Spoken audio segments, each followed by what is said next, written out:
Hello students, welcome back to our channel. అందరూ ఎలా ఉన్నారు ఫ్రెండ్స్? అందరూ బాగానే ఉన్నారనుకుంటున్నా. ఇకపోతే ఈరోజు మన వీడియో ఏంటంటే, జగనన్న విద్యా దీవెన స్కీమ్కి సంబంధించి లేటెస్ట్ ఒక ఇంపార్టెంట్ అప్డేట్ అయితే వచ్చిందనమాట.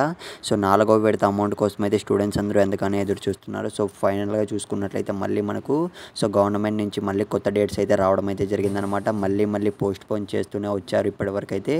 ఇప్పటివరకు చూసుకున్నట్లయితే మనకు వరుసగా జగనన్న విద్యా దీవెన నాలుగో విడత అమౌంట్ అనేది 4 సార్లు అయితే పోస్ట్ పోన్ అయితే చేశారనమాట. మనకు ఫైనల్గా డిసెంబర్ 28వ తేదీన అయితే ఏపీ ప్రభుత్వం నుంచి అప్డేట్ అయితే వచ్చిందనమాట. 28వ తేదీన అయితే విడుదల చేస్తామని. కాకపోతే మళ్ళీ మనకు డేట్స్ అనేటివి అయితే మార్చేశారు ఫ్రెండ్స్. డిసెంబర్ 29వ తేదీకి అయితే ఫిక్స్ చేశారనమాట జగనన్న విద్యా దీవెన నాలుగో విడత అమౌంట్ అనేది. గైస్, ఈ డేట్స్ కూడా మనకు వేస్తారన్న గ్యారంటీ అయితే లేదనమాట. చాలామంది స్టూడెంట్స్ అయితే ఎదురు చూస్తున్నారు. ఈ విడత అమౌంట్ కోసం అయితే చాలామంది స్టూడెంట్స్ అయితే అసలు కాలేజెస్లో అయితే ఫీజెస్ అనేటివి కట్టేసి మళ్ళీ ఈ విడత అమౌంట్ పడుతుందేమో అని ఎదురు చూస్తున్నారనమాట. ఇంకొంతమంది స్టూడెంట్స్ అయితే కాలేజ్లో పే చేయడానికైతే ఇంకా ఇది లాస్ట్ విడత అనమాట, లాస్ట్ ఇయర్దే. ఈ నాలుగో విడత అమౌంట్ అనేది పడుతుందా పడదా అన్న డౌట్లో అయితే ఉన్నారు.